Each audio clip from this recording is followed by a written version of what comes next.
বন্ধুরা, যদি আপনারা এই সমস্যায় পড়েন যে আপনাদের মোবাইল দিয়ে কোনোভাবে আপনাদের ওয়াইফাই কানেক্ট করতে না পারেন, পাসওয়ার্ড ঠিক দিচ্ছেন তবুও ওয়াইফাইয়ের সাথে কানেক্ট হচ্ছে না, তাহলে আপনারা কী করবেন?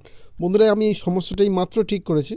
তো বন্ধুরা, এখানে দেখুন আমি ওয়াইফাইয়ের সাথে আমার মোবাইল এখন এই মুহূর্তে কানেক্ট রয়েছে, আর আপনাদেরকে আমি দেখিয়েছি। বন্ধুরা, এখানে দেখতে পাচ্ছেন এখানে ওয়াইফাইয়ের সাথে কানেক্ট রয়েছে, কিন্তু বন্ধুরা আমার এই মাত্র কানেক্ট হচ্ছিল না। আমি মাত্র ঠিক করার পর ভাবলাম একটা এটা নিয়ে ভিডিও বানিয়ে দিই। তো বন্ধুরা, যদি আপনারা এই সমস্যা কখনো পড়েন তাহলে কীভাবে ঠিক করবেন? তো বন্ধুরা, এটা খুবই সিম্পল একটা রাস্তা রয়েছে বা এই মাধ্যমে আপনারা ঠিক করতে পারবেন। বন্ধুরা, কী করবেন? আপনারা সেটিংয়ে যাবেন। বন্ধুরা, খুব সিম্পল, একদম সহজভাবে ভেবে নিন। সেটিংয়ে গিয়ে সার্চ করবেন ম্যানেজ, স্পেলিং ভুল হবে কি জানি না বন্ধুরা, এখানে ম্যানেজ সেভড, ব্যাস বন্ধুরা ম্যানেজ সেভ লিখবেন, এখানে উপরে চলে আসে ম্যানেজ সেভ নেটওয়ার্ক। বন্ধুরা, এইটুকুই আপনারা এখানে গিয়ে সার্চ করবেন। এখানে বন্ধুরা দেখতে পাচ্ছেন প্রচুর ওয়াইফাই আমার এখানে সেভ রয়েছে।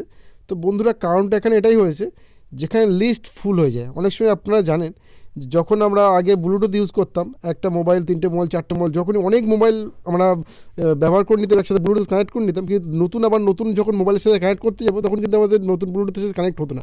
ওয়াইফাই ঠিক একই রকমভাবে যখনই আপনার এই লিস্ট ফুল হয়ে যায়, এরাও তো কিছু ডেটা সেভ করে রাখে এই লিস্টে, একটা লিস্ট যখন ফুল হয়ে যায় তখন এর মধ্যে থেকে আপনাদেরকে রিমুভ করতে হয়। রিমুভ বলতে ডিলিট করতে হয়, কিছু নেটওয়ার্ক বা সেভ নেটওয়ার্কগুলো ডিলিট করে দেয়। ডিলিট করলে কি আবার নতুন নেটওয়ার্ক বা নতুন লিস্টের মধ্যে আসতে পারে, না হলে এখানে লিস্ট ফুল হয়ে গেলে নতুন নামের মধ্যে সেভ হয় না। এই কারণে বন্ধুরা, যখনই আপনাদের এই সমস্যা হবে আপনারা ম্যানেজ সেভ নেটওয়ার্কে আসবেন এবং এখানে চেপে এরকম হোল্ড করবেন। আর এখানে বন্ধুরা দেখতে পাচ্ছেন ডিলিট লেখা রয়েছে। তো আমি এখানে বন্ধুরা দেখুন, যেমন আপনাদের যে নেটওয়ার্কগুলো প্রয়োজন পড়বে না এইরকমভাবে টিক চিহ্ন দিয়ে দেবেন, যেগুলো আপনি আর কানেক্ট করবেন না বা আপনার প্রয়োজন নেই। তো বন্ধুরা, ঠিক এইভাবে আপনারা ক্লিক করে কিছু একসাথে বেশি করে আপনারা এরকম ডিলিট করে দেবেন। বন্ধুরা দেখুন, এইভাবে আপনারা যদি ডিলিট করে দেন তাহলে বন্ধুরা কী হবে, যে লিস্টটা অনেকটা খালি হয়ে যাবে।